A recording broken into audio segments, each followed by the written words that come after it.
Hey everybody, it's me Jill and welcome to Jill Informed. This is the recap of The Real Housewives of New York City, Season 13, Episode 16, Be Mine, Galentine. Alright, this episode opens with Ramona doing a workout over Zoom. We see Ebony working from home. Sonia is at home working.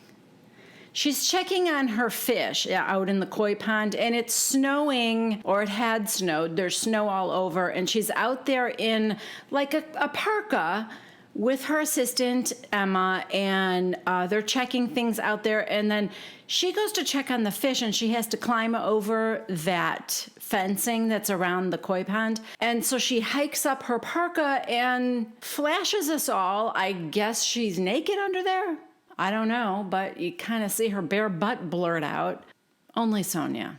Then we are at Leah's apartment, and her parents and her brother Danny come over for dinner. They say Happy New Year. I guess it's got to be sometime early January. Leah is serving kosher food, but she said, I was going to have like a full Shabbat, but, she ended up not doing that. Bunny said, it's a good tradition. And Leah goes, yeah, it's great. I mean, you have to turn off your phone and everything. Leah then starts talking to them about how hard it is to convert on your own. She said, I'm not converting for someone, so I don't have that support system. And she said, a lot of people are naysayers. And Danny said, you've got my support. Jesus was a Jew. If it was good enough for him. Leah goes, yeah, well, it wasn't good enough for him. That's why he started his own thing. And then her dad said, I called Jesus my Jewish homeboy. Then they talk about Leah's book deal. Apparently, she is writing a book for HarperCollins, and Danny asked her, is it like an autobiography or like memoirs? What?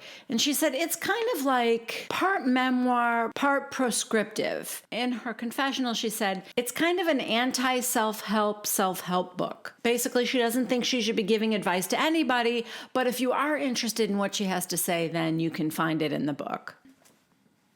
I think I'll pass. Leah thinks that if she hadn't got mixed up in clubs in high school, that she would have been like a star athlete and gone to an Ivy League college. And Bunny said, that's what happens when you get involved with drugs and alcohol. Leah goes, Mom. Bunny said, it robs you of your life. And she said, it didn't rob me of my life. It was a different kind of education. She's like, I got to experience the rave scene of the 90s, and I wouldn't trade that for anything. Now Bunny and Leah get into how Bunny isn't very supportive of Leah. Bunny's like, what are you talking about? And Leah said, well, for example, saying I'm addicted to plastic surgery, that wasn't great. And Bunny said, well, 3 surgeries in 6 months wasn't great either. Then Bravo's kind of doing this countdown, as Bunny said, nose job, boob job. And I guess the third one was, they have an X, but she was accused of getting fat transfers in her butt. Bunny's like, get one more, and I'm calling it addiction. Now her brother and her dad are like, no, you're good. You're good. You look great right now, Leah. And she's like, yeah, I'm not doing this anymore. I'm done. You know how much money I've spent? And then, I don't know, it kind of ends with Bunny saying,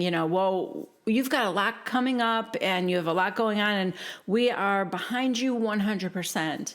And Leah goes, oh yeah, you're behind me 100%? Okay, I'm going to hold you to that. And everyone kind of laughs. And then Leah and Bunny hug, and yeah, all good. Next, we see Ramona at home, and she is working on her tests for her realtor's license. Ramona, why do I need to know about property tax rates? I think it's going to be a long road. In her confessional, she said, Ebony gave me some great advice. She said, Ramona, don't put any limits on when you're going to finish this real estate course. Go at your own pace. Ramona says that since she took the pressure off, she's been going faster than ever. And then her phone rings, and she looks at it, and she goes, seriously? And she picks it up. Hi, Sonia Rita.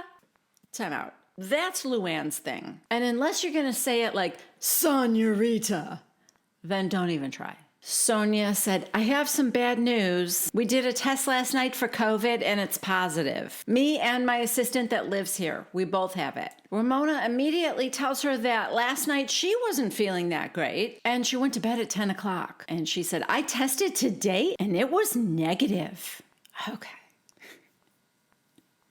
She really does have an uncanny ability to make everything about herself. I don't even think I heard her say, "Oh, Sonia, I'm so sorry." No. Sonia goes, "Wow, that makes me feel a lot better." Of course, that goes over Ramona's head, and she's like, "That's what I was trying to do. I'm glad I made you feel better." In Sonia's confessional, she said, "Hearing that Ramona went to bed at 10 really doesn't do anything for me, but okay, Ramona, share as you will." Then we see 1 week later, 2 weeks later, 3 weeks later, 4 weeks later. Yes, an entire month goes by, no filming, I assume, unless we see it in flashbacks. Who am I kidding? We probably will. We are now at Ebony's apartment, and in her confessional, she said, "Linda was right. And in fact, my dad was one of the 3 brothers. Then Linda reached out to him and he was willing to take a DNA test. And he is for sure her father. His name is Jude and she is about to call him right now." I said this last week, but I am like still so nervous for her. I really am. I just want him to be a good guy. Okay, well, he didn't answer. She left a voicemail message. "Hello, Jude. My name is Ebony K. Williams." She's so formal. It's cute and weird, but I think she's nervous. Okay, next we are at Sonia's townhouse, and all her assistants are like bustling around her, and she's like packing a bag. She's talking fast, and she's telling the story of how sweet Ramona was to her. She told her she had a temperature of 103, and Ramona said she was going to send an ambulance, and she's coming over right now. And Ramona did come over. She said she rang the bell, but Sonia didn't answer. And guys, I might be like reading into this too much, but like, is she like really slurring her words here? Such an emotional moment with her, because when I told her I have 103 fever, Ramona called. She goes, "Oh yeah, I'm sending an ambulance. I'm coming over now." She was ringing the doorbell. I didn't answer. She's like, "This is not normal. If you are sick for a week, okay, great. After a week, you're having a fever and you can't breathe, not good." She does that. Because that's what it feels like to me. Anyway, Ramona also sent her beautiful flowers, and when she was cleared to have visitors, Leah and Ebony came over, and Ebony had like all these vitamins for her to take and stuff like that. So she was feeling pretty good about, you know, her friends rallying around her, taking care of her. So anyway, I guess everyone's heading to Ramona's place in the Hamptons. Ramona tells us the core group is coming on Friday, and then Bershawn is invited to join them on Saturday. We see Luann now, who is packing her bags, and she's already there. She's at her Sag Harbor home, and we see a flashback to Ramona talking about it. She was telling Luann, "Valentine's weekend is coming up, and since none of us have a guy, I thought I would make it like a Galentine's Valentine's Day. You know, I'll make it funky and fun." So now Luann calls Sonia, who's still packing and still slurring. Luann, "Sonia-rita." "Sonia, I missed you." And Sonia's like, "Oh, I love you, Lou. I am so exhausted. I just gotta tell you, I don't think you realized how sick I was." And Luann goes, "I checked in with you a couple of times and I never heard back, so yeah, I can imagine." Sonia, "My assistant was on that, what is that thing that Harry Dubin needs when he has sex? You know, that." And Luann goes, "An inhaler?" Sonia, "Yeah, an inhaler." Does she mean a ventilator? Was her assistant on a ventilator? Yikes. I mean, that scares me because she's young. Anyway, Luann goes, "I can't wait to spend time with you." Side note, Luann got her tattoo. Look at her wrist. Looks like a lotus flower, I think. You know what, guys? This is going to sound mean. It's too thick. I feel like it should be like real fine lines. You know, it should be delicate looking.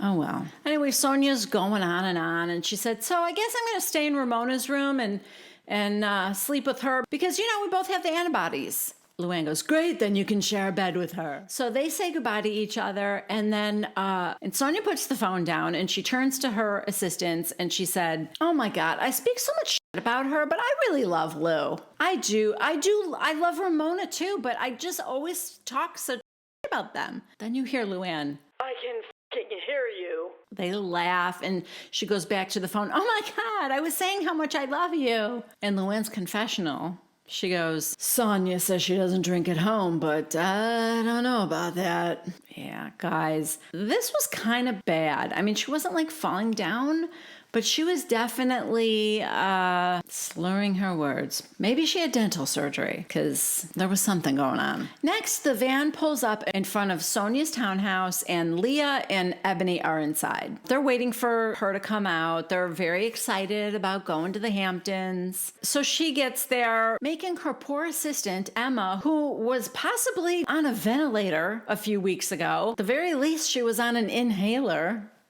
makes her carry her heavy luggage while Sonia complains, I pay so much money in taxes. They never shovel here, but you go to New Jersey and they shovel every 10 minutes. All right, so she gets her stuff in the van and they head off. Leah says that she wants to talk about the room assignment because she does not want to sleep downstairs again. It will just remind her of her grandmother dying and, you know, what the last time there was like. Side note, I thought Heather was in the lower level last time. I didn't realize Leah was down there too. Anyway, so now they worry about Luann hogging a room, or I don't know what that was about, but Ebony said that she would go downstairs. She's fine with that. Okay, so now at Ramona's house in the Hamptons, Luann is the first one to arrive, probably because she was just coming from her place in Sag Harbor. And right away, she wants to put her stuff in her room. So up the stairs she goes. And she just tromps up the stairs and heads right in her room. And Ramona's like, oh, your boots, you should take them off. Luann, why? They're fine. It's beige carpeting. They're not dirty. And Ramona goes, how did you get out of the car? Well, I just stepped on snow. So you're getting the carpet wet, just not dirty. So Ramona's place is all decorated for Valentine's Day. It's very pretty. And she has I guess she pushed the couches together with just like a coffee table in between. And that is set up with their place setting. So they're going to have a very casual dinner there, just sitting on the couches, like in front of the fireplace. It looks very cozy. Ramona and Luann are talking about Sonia. And Ramona says she doesn't want to push Sonia too much because she's just getting over COVID. And Ramona knows that it was bad because she had 103 fever. So she's like, I just want her to relax and I want to pamper her. Luann, Sonia's fine.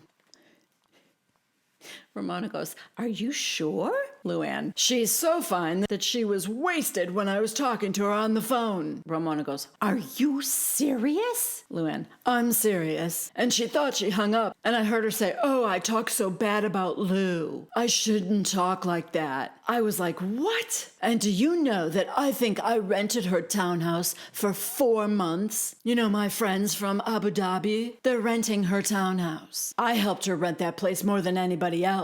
So, I mean, now Luann is actually acting a lot more upset than she did at the time because when Sonia got back on the phone, they were laughing about it. I mean, I suppose she could have been thinking about it more and got upset, but I think she's going to try to make it a thing. We'll see. Ramona just chalks it up to displaced anger. She's angry with her life. You and I have gotten over our divorces. Our lives are better than ever.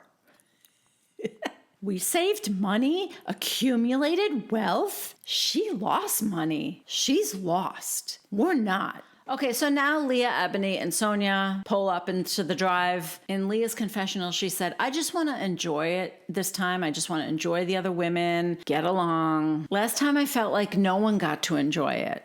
Gee, I wonder why. Because someone should have been home with her grandmother, maybe? She actually says, partly because of me.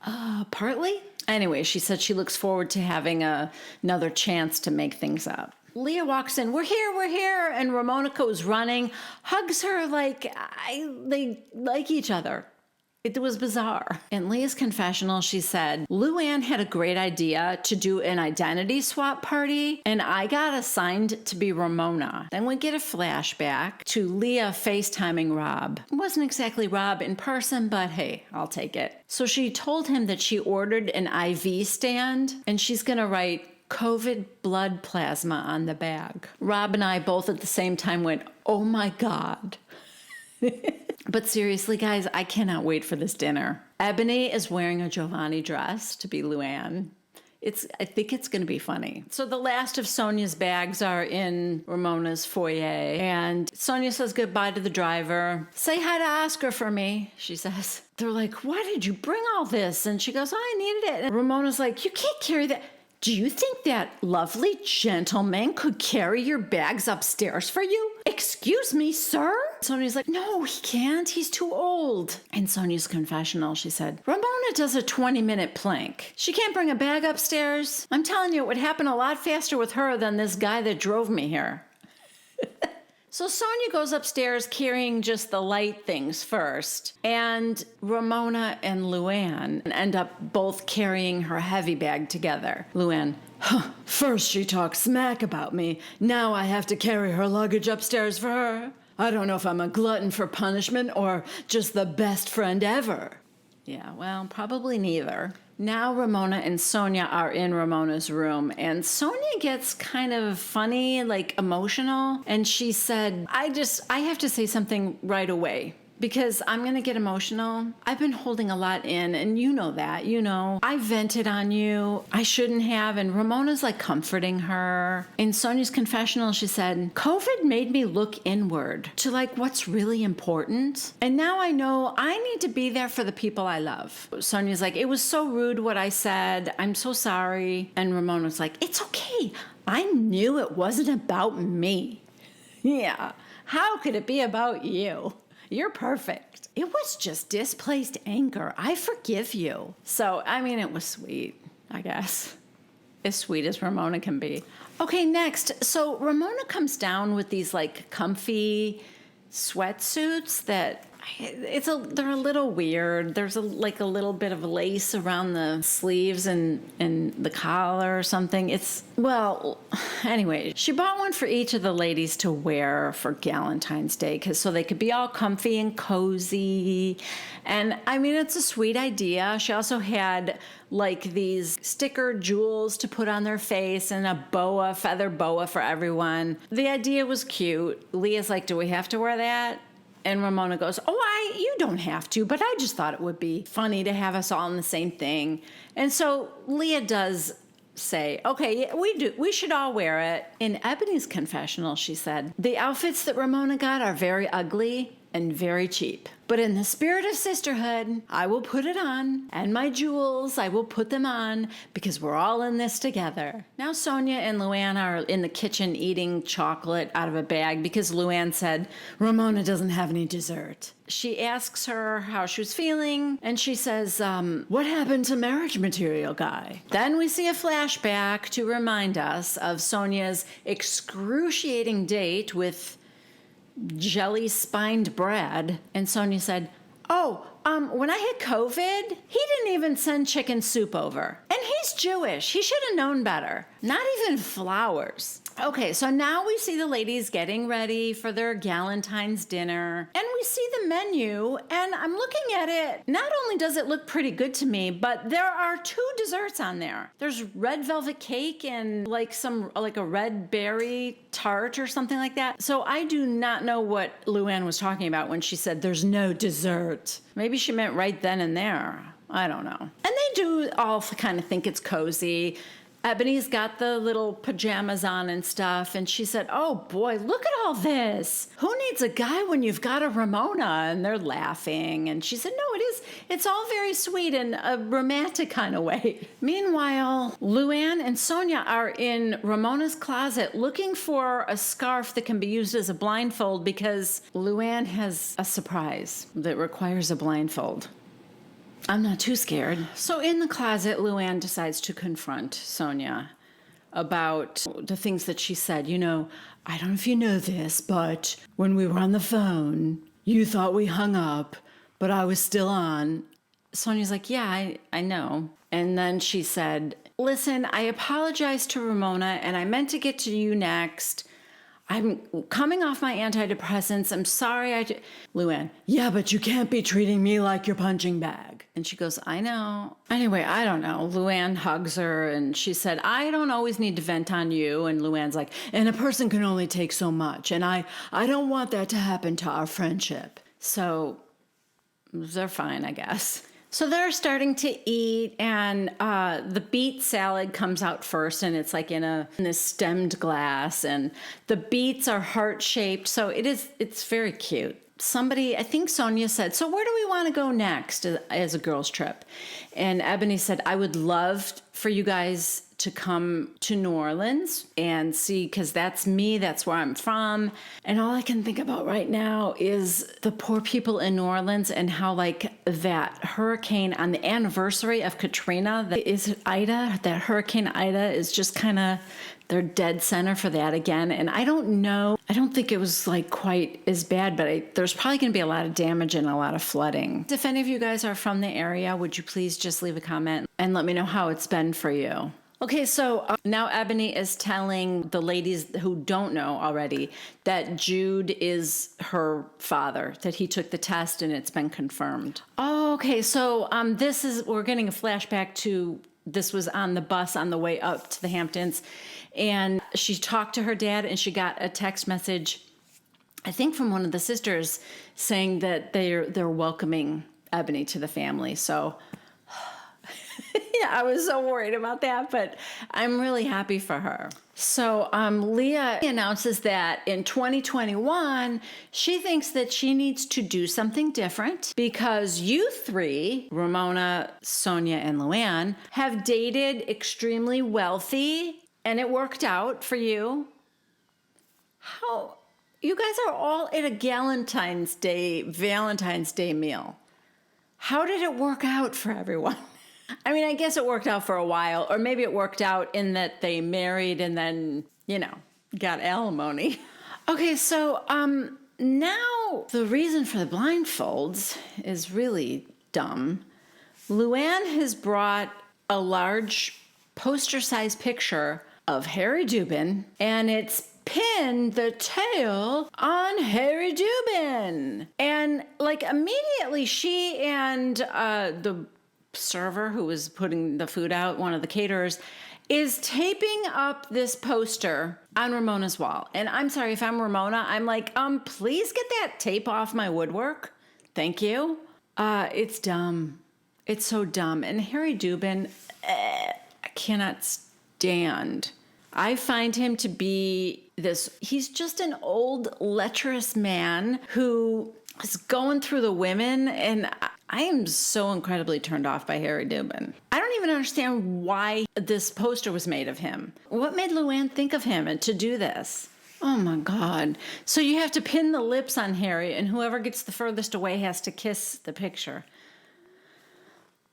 Luann thought it would be fun. She was wrong. It's not. Ramona's like, I don't know. I feel like it would be disrespectful to him. He's my friend. Sonia's like, he's not your friend. He's my ex-boyfriend that cheated on me and f***ed all my friends. So Leah is cracking up because she was in the bathroom when it came out. She goes, what are we doing? And then they go, look behind you. And she looks back there and she's like, oh my God. And she's laughing. She's actually cackling. I don't know. She's laughing a little too much, if you ask me. She's like, oh God, that's so creepy. Well, she's right about that. And meanwhile, Sonia goes into the kitchen to ask one of the servers if they can get her another glass of wine. So we'll see. So Ramona's going first, and they've got the boa over her eyes. And Luann, okay, we've got to spin you around. Ramona, oh, I get vertigo. Oh no, I forgot about her vertigo. Oh God, I'm sorry. Ebony just said he's not a bad-looking guy. Ebony, why are the standards of these women so low? That's my question. I used to say that, they all date in the same little gene pool, and that seems insane to me because there are several million people in New York City. Why do you have to keep dating the same 2 or 3 guys? But I don't know. I really don't. I mean, look at Brad. Yikes. That was rough. I'm at a loss. I mean, there is Rob. I don't even know if Rob is available. I would actually really like to see Rob in a nice relationship with someone. Maybe he is. So now it's Luann's turn. She's the last one to go. And while she's being spun around by Leah or somebody, Ramona says to Sonia, I just want you to know that I'm just friends with Harry and he misses you and adores you. I'd be like, okay. Oh, poor Ebony was the furthest away. So she has to kiss Harry while the others take pictures of it on their phone. I didn't know that. That makes it so much worse. I think what happens at Galentine's should stay at Galentine's. You know what I'm saying? The look on Ebony's face is like, yeah. I hear you, girl. So I think Ramona goes, oh, he's a very nice guy. I'll introduce him to you. And Ebony goes, that's okay. Yeah. In her confessional, Ebony said, I think he just seems raggedy to me. He just seems like an overgrown frat boy. He seems worse than that to me. But yeah, I mean, you're on the right track, I think. I just don't understand why we have to talk about him or see a picture of him or give him any more airtime. You know, hasn't Harry Dubin had enough? Does he own part of Bravo? What is happening here? Oh my God, Ramona is pushing her head onto that poster. Galentine's Day just took a bad turn. And I don't think all the red velvet cake in the world can make up for it. Okay, so while Ramona is pushing Ebony's face onto the poster, Luann is taking a picture of it, and then you hear ring, ring, you hear the ring, and Luann looks at the phone, she goes, oh my God. And they're like, what? Harry Dubin is calling. And Ramona goes, on my phone or yours? You can't see the phone. Luann goes, this is your phone. Harry Dubin doesn't call me. I feel like that was, unless he calls her a lot, which I don't know, but I do kind of feel like that's a little too much of a coincidence. Oh, maybe he's calling her for Valentine's Day. Maybe. I don't know. In any case, we just got it to be continued. Yeah, so perhaps the mystery will be solved next week. All right, but thank you guys so much for being here with me this week. And as always, if you haven't yet subscribed to my channel, Jill Informed, then I would love it if you would do so. And if you liked this particular recap, please give it a thumbs up. Don't forget to leave a comment. I love to know what you guys are thinking. You know, what do you think of Harry Dubin? Maybe some of you think he's attractive. I don't know. It isn't even so much about his physical appearance to me. It's just his persona that's a little oily. So, yeah. Anyway, let me know what you guys think, and I will be back next week with the next recap. Guys, I think it might be the season finale next week. I'm not sure, but maybe. Okay, so yeah, we all need to be here for that, okay? All right, I love you guys. I'll see you next time. Bye.